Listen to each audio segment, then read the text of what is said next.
Assalamualaikum warahmatullahi wabarakatuh. A'udzubillahi minasyaitonirrajim. Bismillahirrahmanirrahim. Asyhadu an la ilaha illallah wa asyhadu anna Muhammadar Rasulullah. Raditu billahi rabban wa bil islami dina wa bi Muhammadin sallallahu alaihi wasallam nabiyya wa rasulah. Kita berdoa, Rabbi shrah li sadri wa yassir li amri wahlul 'uqdatam min lisani yafqahu qawli. Rabbi zidni ilma warzuqni fahma. Bapak Ibu dan saudara yang dirahmati oleh Allah, seluruh jamaah maupun yang lagi diuji oleh Allah sakit, yang mudah-mudahan kita senantiasa istiqomah di dalam keimanan dan ketakwaan kepada Allah Subhanahu wa taala. Pada bulan ini kita sudah memasuki Syahrul Hurum, bulan-bulan yang dihormati. Jadi di dalam Islam itu ada pos-pos. Kalau kita berkendaraan lewat tol, ada rest area untuk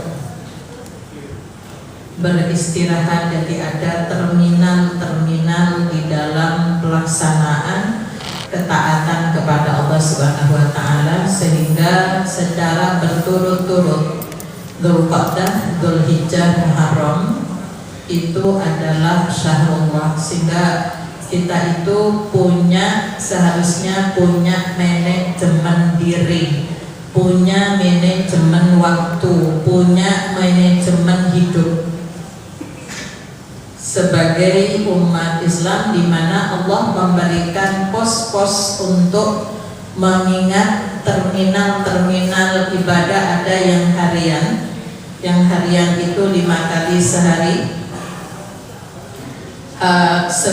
Satu kelebihan yang diberikan di surat Al-Baqarah itu, di kalau nggak salah juz 2, tilkar rusul faddalna, bahwa Rasul itu sebagian ada yang diberi kelebihan seperti Nabi Adam, Nabi Musa, Nabi Rasulullah. Itu ada wahyu yang diterima secara langsung, tidak melalui perantara Jibril. Ya, Nabi Musa alaihissalam yang dikenal dengan the Ten Commandments, 10 perintah Tuhan, yang di surat Toha ayat 14, intinya sama dengan yang diterima oleh Rasulullah. Ketika ada cahaya api, Nabi Musa ketakutan, langsung Allah menguatkan, innani anallah, aku ini Allah, fa'budni, maka beribadah kepadaku, wa aqimis sholata lidzikri, dirikan sholat untuk mengingat aku. Ya, kedua, Rasulullah ketika Rasulullah menerima perintah sholat 5 waktu, dulu awalnya hanya sholat malam, Rasul menerima secara langsung. Maka ibadah harian yang 5 waktu, satu-satunya ibadah yang tidak bisa dibadalkan atau diganti dengan seperti fidyah, kafarat, tidak bisa. Karena ibadah sholat itu as-sholatu mi'rajul mu'minin, pertemuan seorang hamba dengan Tuhannya itu di waktu sholat. Ya, nanti sakit, aku wakilkan ya nak sholat. Allah Maha tahu kok kalau ibu bapak lagi sakit. Bisa enggak? Bisa enggak diwakilkan? Enggak bisa. Maka komunikasi yang harus kita bangun, yang kita sampaikan, ya adalah satu-satunya hanya ibadah salat. Puasa bisa fa'idatun min ayamin ukhar, diganti di hari fidyah. Haji dibatalkan bisa. Sudah kesana haji tapi melempar jumroh yang 1, 2 itu bisa wakilkan, sholat tidak bisa. Ya, maka Allah memberikan ruang untuk ada qasar, ada jamak, ada berwudu diganti dengan tayamum. Itu sebuah kemurahan sebagai bentuk kasih sayang Allah yang harus kita syukuri. Saya nggak oleh itu, saya nggak sholat. Ya, jadi dalam kondisi sesibuk apapun. Jadi kalau operasi yang di onkologi itu waktunya panjang gitu ya. Itu saya kemarin ada yang mahasiswa PPDS itu, makanya memang harus laki. Kalau kami perempuan nggak kuat kayaknya karena terlalu panjang gitu ya. Nah, gimana di tengah-tengah kalau belum selesai? Nah, itulah ada jamak itu. Ada jamak, bahkan di perang pun, di perang itu sholat dalam keadaan berdiri. Jadi intinya tidak bisa ditinggal sama sekali. Ada yang mingguan ya. Mingguan apa? Puasa Senin, Kamis. Ada yang bulanan, Ayyamul Bid. Ada yang tahunan, Ramadan kan? Ada yang seumur hidup satu kali. Itu pun kalau bisa. Itu apa? Ibadah haji. Nah, nggak bisa, nggak istiqoah, nggak punya ongkos, fisiknya nggak kuat. Ya, ada hal yang harus dilakukan yang punya nilai ya, bahkan lebih dari itu. Pernah cerita yang lagi viral di YouTube itu, ya, yang tidak nabung tukang sepatu itu, nabung untuk haji. Ya, tapi ada orang yang makan bangkai, nggak ada yang dimakan, batal dia nggak haji, dikasihkan itu. Apa di kisah di hadis ya, bahwa hajinya dia yang diterima padahal nggak di Mekah. Gitu loh ya. Padahal nggak ke Mekah dia, tapi niat itu sudah kesungguhan. Terus ada cobaan, ada yang lebih urusan kemanusiaan. Itu Allah menerima. Maka haji gak bisa, tidak ada ibadah yang bisa dilakukan untuk mencapai itu. Nah, inilah yang Allah memberikan peringatan di bulan-bulan yang dihormati. Perbanyak kamu mendekatkan diri kepada Allah dengan berbagai macam cara yang bisa kita lakukan. Ya, jadi nanti mulai masuk ya bulan tanggal 29 hari Kamis itu rawan, itu hari libur, tanggal merah. Biasanya yang masih muda, yang agak tua, sempet libur ya kumpul sama anak-anak makan-makan. Lupa kalau itu tanggal 2 Dzulhijjah loh. Masa gak poso Kamis bisa? Ya, ini harus punya manajemen, terutama ibu-ibu ini. Saya 29 ada apa Bu? Acaranya 29 ya? Ada makan-makan apa tidak? Ya kamu masa ajarin? Enggak, aku enggak tahu. Kalau enggak ketemu aku enggak bisa melantik. Ada pelantikan. Ada pelantikan apa namanya? Diganti hari lain. Karena itu kalau enggak ada makan-makan dirasani mau ini juga. Biasanya sing ribet itu perempuan. Panitianya perempuan itu kan situ. Sudah, silakan kamu melantik sendiri. Aku datang. Kenapa? Hari Kamis itu akan 2 Dzulhijjah lagi. Kalau di akhir Ramadan 10 yang terakhir, kalau di bulan Dzulhijjah 10 yang pertama. Gitu. Itu nanti jadi supaya kita nggak menjadi orang yang tidak mau dikasih oleh Allah peluang. Allah memanggil untuk mendekatkan diri kepada Allah. Mereka bisa tawaf, mereka bisa umroh, bisa apa? Masa di sini sholat jamaah aja tidak? Nggak pakai bayar atau? Sholat jamaah masa ditarik bayaran? Enggak kan itu. Nah, itulah yang kadang-kadang dikatakan tidak mensyukuri nikmat yang diberikan oleh Allah. Sekarang dimanapun ada, di mall dimanapun, musola itu loh ada.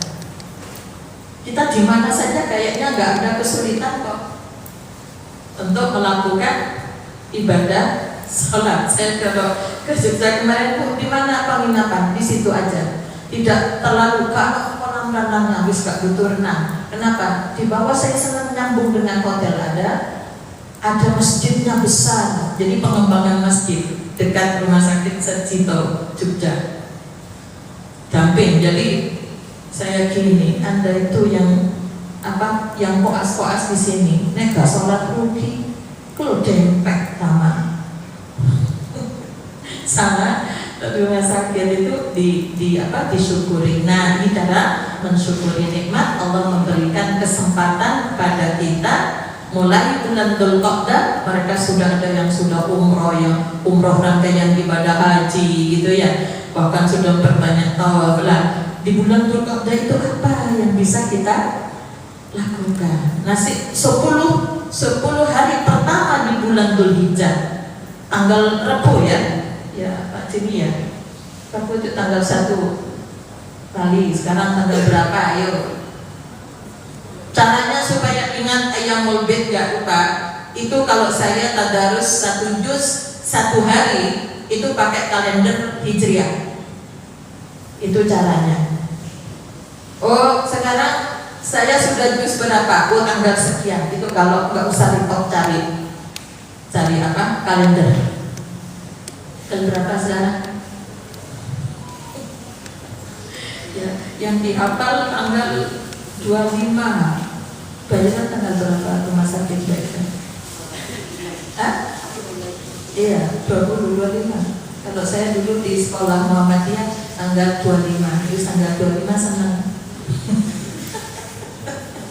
Tapi yang tengah bulanannya sering kali lupa. Pokoknya wis tanggal 1 itu sudah malam ini sudah masuk bulan Dzulhijjah. 10 yang pertama kita kuatkan. Kalau Dzulqa'dah nggak sempat ya kita tingkatkan. Nah, untuk itulah Allah memberikan kesempatan ada Idul Adha ya.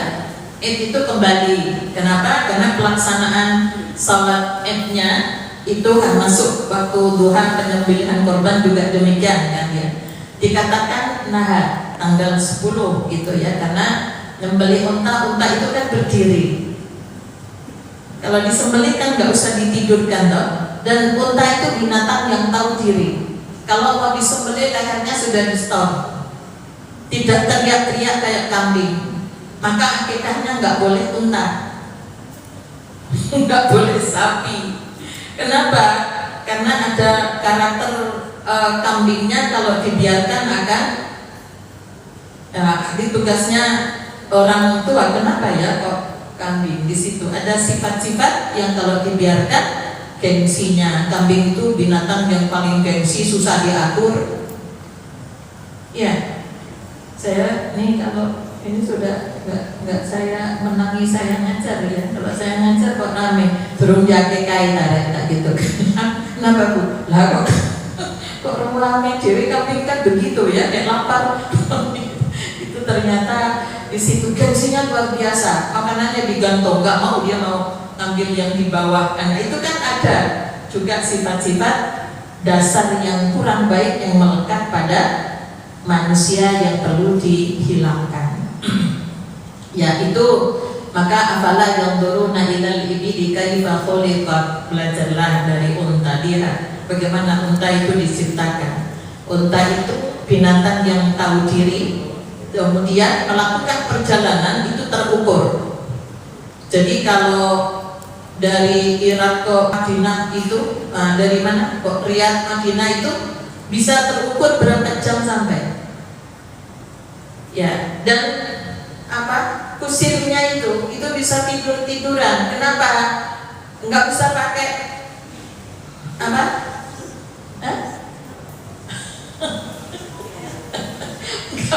pas kadang-kadang salah. Saya kemarin ke Bantul acara Milan itu ke jalan desa-desa naik, padahal dekat masuknya jalan raya dipakai permen itu kan seperti itu, entah nggak usah itu. Dan kalau ada kubangan satu, sudah ini pernah kejeglong, nggak akan kejeglong yang kedua kali. Manusia seringkali lupa yang dikasih akal oleh Allah. Sudah tahu kalau makan bakso pendonnya itu kolesterolnya tinggi, lu diulang, diulang itu kan. Kalau saya begitu, nggak tahu yang lain kan, astagfirullah. Ya, tapi kalau ini nggak apa-apa. Tapi bagi yang punya potensi ke sana ya jangan. Kalau saya daging kambing kadang-kadang kalau tensinya rendah ya perlu mengkonsumsi itu gitu ya. Itu kan cenderung rendah. Kalau sekarang cenderung rodok murad marid kadang itu sudah usia, itu unta gitu ya. Jadi terukur. Maka ada dulu metode belajar Al-Quran Al-Baqi, itu ada nama istilahnya titian unta, terukur ya, basa gula gitu kan. Jadi kan sering kadang digeret-geret ya, unta itu langkahnya terukur. Nah ini kita ini yang kadang-kadang irama hidupnya itu ya Senin Soleh Selasa enggak gitu ya. Makanya Allah memberikan ada rambu-rambu, ada pos-pos yang disuruh banyak mengingat kepada Allah Subhanahu wa taala. Jadi tanggal 1 sampai 10 ya, kalau 1-10 di akhir Ramadan, 10 terakhir Ramadan banyak di masjid ya, 1 sampai 10 ya.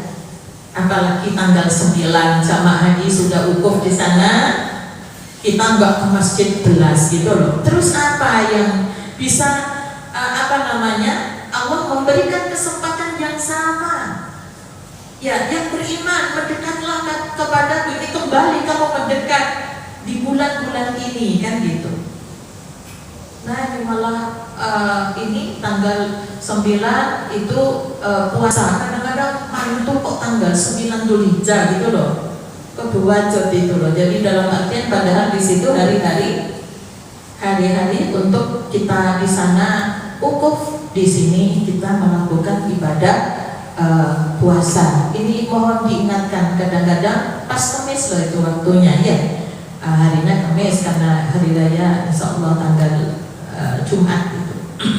Nah kemudian ada beberapa hal yang di sana wukuf kita puasa ya. Jadi kalau orang wukuf itu tembusnya doanya yang disuruh berjaga jangan tidur. Kalau ada sih biasanya disemproti itu tidur dohor sampai tenggelam matahari, karena kita nggak tahu jam berapa doa itu tembus, sinyalnya nyala itu kuat bisa masuk, itu kita nggak tahu. Makanya disuruh berjaga ya, sama dengan di 10 terakhir juga begitu. Yang di sini ya bu, asar lah maghribi ojo telat gitu loh ya. Jadi kenapa? Karena doanya orang yang puasa ya menjelang berbuka, apalagi ada di masjid ya, itu manajemen yang harus kita ukur, jangan nanti menjadi lafi hostin, jadi orang yang rugi ya. Kita dikasih kesempatan yang lain yang punya nilai, tapi ada peluang kemudian tidak kita lakukan. Tanggal 1, tanggal 10 Dzulhijjah di sana ngapain yang haji? Ya malamnya di Musdalifah, mereka banyak mengingat Allah. Harusnya kita juga malamnya banyak berzikir. Paginya tanggal 10 apa yang dilakukan jamaah haji? Apa? Melempar jumroh Aqabah. Ya. Terus di sini kita sholat Id. Jadi sama-sama ada ibadahnya sendiri. Ada cara-cara bagaimana mendekatkan diri kepada Allah. Mereka juga melakukan istilahnya menyembelih korban, kita juga berkorban setelah itu. Itu ada kesamaan. Kemudian hari tasyrik ya mereka ada melempar jumroh. Ya, mereka melempar jumroh. Kita dilarang puasa untuk berbagi dengan yang lainnya. Nah, ini kesempatan ini jangan sampai kita abaikan begitu saja, sehingga pada tanggal 10 Dzulhijjah, di bulan Dzulhijjah ini ada macam rangkaian ibadah rohaniyah, jasmaniyah, maliyah.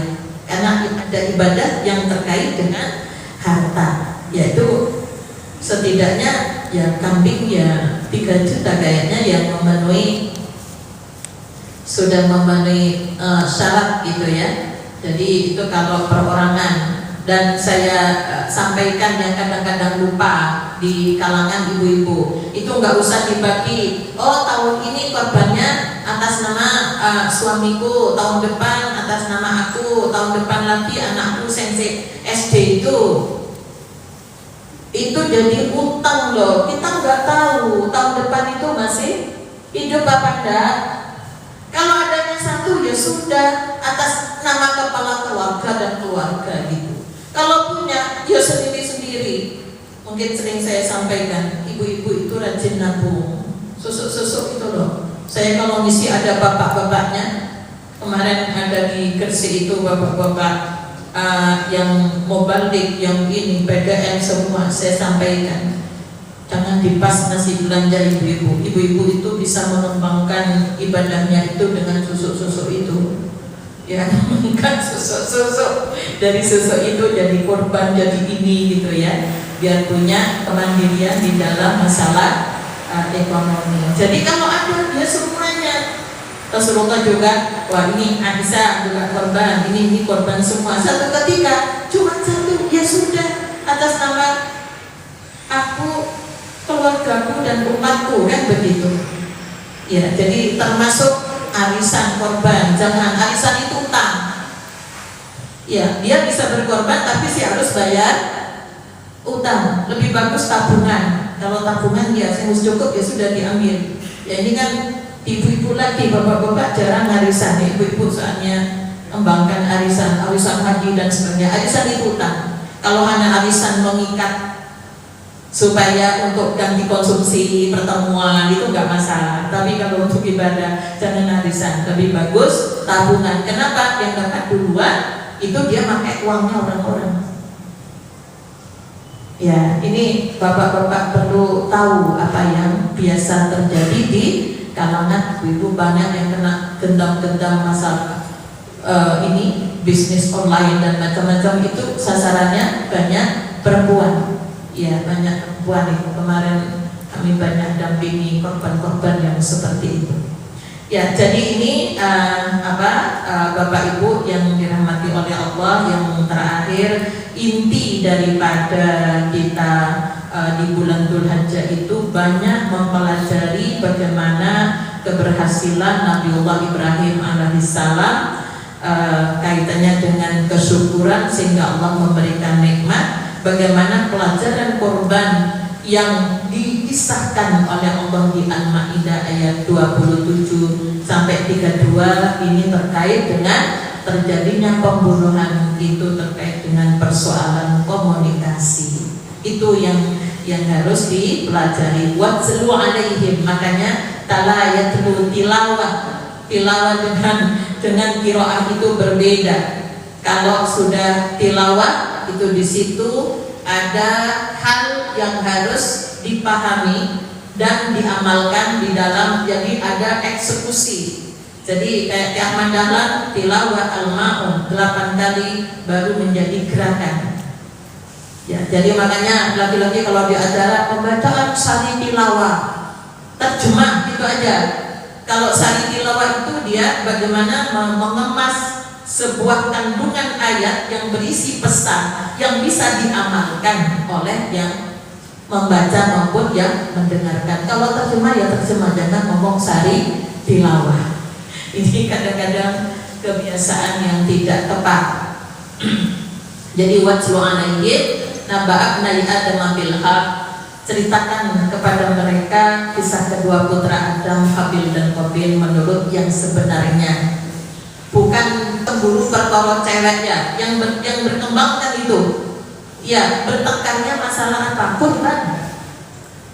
Idza qarraba qurbanan fatuqbila min ahadihima wa lam yutaqabbal minal akhari qala la aqtulanna. Ya, kemudian ketika keduanya mempersembahkan korban, maka diterimanya dari salah seorang dari mereka berdua. Punyanya Habil diterima, yang tidak diterima punyanya Qabil. Kalau kita lihat di sejarah, Qabil itu peternak, tahu bagaimana ternak yang memenuhi syarat yang ini. Qabil itu kan pekebun. Ia berkata, ya Qabil, aku pasti membunuhmu. Jadi karena korbanmu tidak diterima, akhirnya ngancam dia, aku pasti akan membunuhmu. Berkata Qabil, sesungguhnya Allah hanya menerima korban dari orang-orang yang bertakwa. Jadi pelihara aturan-aturan korban itu seperti apa. Lain basata ilayan. Kemudian dia ngomong lagi, si Qabil, sungguh kalau kamu menggerakkan tanganmu kepadaku untuk membunuhku, aku sekali-kali tidak akan menggerakkan tanganku kepadamu untuk membunuhmu. Silakan, aku tidak akan membalas. Ya, sesungguhnya apa? Aku ini akhafullah, aku takut kepada Allah Rabbal Alamin, Tuhan semesta alam, Tuhannya manusia. Ini uridu antabu'ah. Andaikan Qabil itu berhenti sampai di sini, tidak usah melanjutkan omongannya, mungkin si Qabil berpikir ulang ya. Namun lanjutannya ini yang membuat Qabil jadi emosi. Ini uridu antabu'a bi ismi wa ismika. Sesungguhnya aku ingin agar kamu kembali dengan membawa dosa membunuhku dan dosamu sendiri. Ya, biar tambah ini. Jadi saya tidak membalas ben dosamu tambah akeh, maka akan kamu menjadi penghuni neraka. Ya, wadzalika jazaa'ul dzalimin. Itulah balasan bagi orang yang zalim. Ini yang berikutnya ini, fatawa'at lahu nafsahu qatla akhihi. Maka hawa nafsu Qabil menjadikannya menganggap mudah membunuh saudaranya. Jadi makanya lagi emosi menengok gitu loh. Yang satu nggak usah ngomong. Ini tadi ngomongnya di awal bagus. Akhirnya apa? Ya, tapi kalau nggak ada begitu kan nggak ada sejarah ya, nggak ada pelajaran. Maka dibunuh fa'asbaha minal khasirin. Ya, maka kamu akan di situ bunuh, maka jadilah dia seorang di antara orang yang merugi karena nuruti nafsu. Kemudian itu ada bagaimana cara mengubur, itu kan dari pelajaran itu. Jadi ini yang kemudian kalau nggak salah dilanjutnya itu man ahyan nasa faka'annama ahyan nasa jami'a di situ. Sehingga siapa yang memelihara kehidupan satu nyawa, Allah akan memberikan wa man ahya faka'annama ahyan nasa jami'a. Jadi siapa yang membunuh satu jiwa berarti membunuh manusia secara keseluruhan ya. Jadi ini dokter, perawat semua itu dalam rangka mengamalkan ayat ini, bagaimana memelihara kehidupan seseorang. Soalnya kalau satunya sakit, keluarganya ikut sakit semuanya, kan begitu ya. Niatnya harus begitu ya. Jadi itulah dunia akhirat itu seperti itu. Sehingga ini kisah-kisah yang dapat kita jadikan pelajaran, bagaimana kita meniru karakter Nabi Ibrahim alaihissalam. Perbandingannya di keluarganya Nabi Adam terjadi perkelahian saudara. Nabi Ibrahim berhasil mendidik istri dan anaknya, Rasulullah juga demikian. Itu semua jadikan pelajaran supaya tidak terulang kembali. Maka komunikasi itu berangkat dari kelapangan hati. Kalau sudah maksudnya bagus, caranya yang nggak tepat, itu akan menjadi ya, jadi dari perawat juga ngomongin ke pasien gitu ya, itu komunikasi itu menjadi penting. Ada makanya ada kaulan. Kok Fir'aun aja disuruh lembut kok Nabi Musa sama Nabi Harun, kaulan layyina, komunikasinya lembut. Fir'aun itu nggak boleh nyebut nama orang memang. Itu adalah julukan Namrud, Fir'aun, Abu Lahab itu. Kenapa? Karena nama orang itu bagus ya. Dulu pernah ada nama Imam Syafi'i kepala rampok. Ya makanya jangan disebut namanya dalam Al-Quran itu, karena nama itu pasti maksudnya, iya pasti maksudnya bagus itu. Imam kok jadi pemimpinnya rampok gitu ya di TV pas, astagfirullah. Ini orang yang tidak apa arti sebuah nama. Maka di Al-Quran itu jangan nyebut namanya tapi julukan ya. Ada jadi kayak Fir'aun itu bukan hanya satu tapi julukan bagi orang-orang raja-raja yang zalim pada waktu itu. Ya, saya pas nyetel TV kok begitu ya, geng rampoknya itu namanya Imam Syafi'i. Harusnya dia pemimpin yang bisa menolong. Nah, menolong itu kasihan. Jadi apa arti sebuah nama? Itu punya arti. Ya, barangkali ini yang dapat saya sampaikan. Mudah-mudahan nggak bisa Dzulqa'dah 10 pertama Dzulhijjah. Kemudian setelah itu untuk prihatin puasanya, kemudian 4 hari kita hari makan-makan. Kalau di Mekah itu berhari rayanya ya haji itu. Nah di Indonesia kembali Syawalnya yang nggak selesai. Syawal makan-makan halal bihalal kembali, jadi bukan Dzulhijjahnya. Jadi akhirnya ketinggalan tidak puasa 6 hari di bulan Syawal. Ya, barangkali ini mudah-mudahan sebagai pengingat saja, terutama bagi saya yang sudah ya, namanya manusia juga ada lupanya. Saya akhiri, nasrun minallah wa fathun qarib wa basyiril mu'minin walhamdulillahirabbil alamin. Subhanakallahumma wa bihamdika asyhadu an la ilaha illa anta astaghfiruka wa atubu ilaik. Assalamualaikum warahmatullahi wabarakatuh.